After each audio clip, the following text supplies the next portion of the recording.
ৰাজনৈতিকভাৱে আমাৰ ক'তো একো সমস্যা নাই। প্ৰত্যেকটো জনগোষ্ঠীৰ লগতে বিজেপিৰ সম্পৰ্ক আছে, প্ৰত্যেকটো জনগোষ্ঠীতে বিজেপিৰ মেম্বাৰ আছে। আৰু এই জনগোষ্ঠীসমূহে যদি আমাক ছাপোৰ্ট নকৰে আমি ইমান ডাঙৰ সংগঠন কেনেকৈ হ'লো? গতিকে জনগোষ্ঠীৰ পৰা আমি পৃথক নহয়। সেই জনগোষ্ঠীখিনিতো বিজেপিয়ে ভৰি আছে। আজি যে কোনোবা আন্দোলনতো গৈছে তাতো বিজেপিৰ মেম্বাৰসকলো আন্দোলনত গৈছে। এইখিনিতো কোনো কংগ্ৰেছৰ আন্দোলন নহয়। ইয়াত যদি আপোনালোকে এজন মানুহৰ কথা পাতে দেখিব তাৰ 90% মানুহে বিজেপিক ভোট দিয়া মানুহ। কাৰণ এই দাবীবিলাক আমিও সমৰ্থন কৰোঁ, আমিতো এইবিলাক দাবীৰ বিৰোধিতা নকৰোঁ।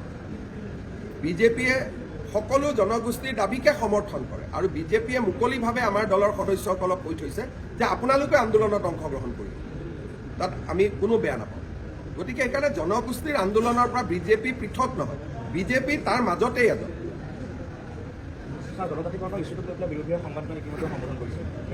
বিৰোধীয়ে কি জনজাতি কাক জনজাতিকৰণ কৰি থৈ গ'ল সেই লিষ্টখন সুধিলে হ'ল।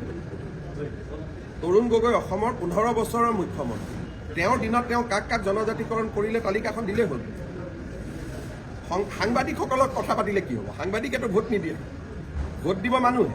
আৰু মানুহে জানে যে দীঘলীয়া 15 বছৰ কালত কাকো তেওঁ জনজাতিকৰণ কৰা। আমিতো বহুত কৰি আছোঁ, মেডিকেল এডমিশ্যন, চিট ৰিজাৰ্ভেশ্যন, আমি যিমান কৰিছোঁ কংগ্ৰেছে তাৰ তুলনাত। আপোনালোকে কংগ্ৰেছক সুধিব যে মৰাণ ৰাইজৰ কাৰণে আপোনালোকে কি কৰিছিল 15 বছৰ, মটক ৰাইজৰ কাৰণে আপোনালোকে কি কৰিছিল। আজি চাউলুং চুকাফাৰ নামত এখনো শিক্ষানুষ্ঠান নিৰ্মাণ নকৰিলে। আজি বিজেপিহে ইউনিভাৰ্চিটি এতিয়া তেখেতৰ নামত কৰিব গৈ আছে। গতিকে এটা কথা পুৰা স্পষ্ট যে বিজেপিৰ দিনত প্ৰত্যেকটো জনগোষ্ঠীয়ে ন্যায় পাইছে আৰু তেওঁলোকক আমি দিবলগীয়া আছে আৰু দি যাম। আমাৰ কোনো কৃপণালী নাই, আমি যিমান কৰিব পাৰোঁ আমি কৰি গৈ থাকোঁ। সেইকাৰণে বিজেপি শক্তিশালী, চিন্তাৰ কোনো কাৰণ নাই। বহুত ভোটত বিজেপি জয়লাভ কৰিব।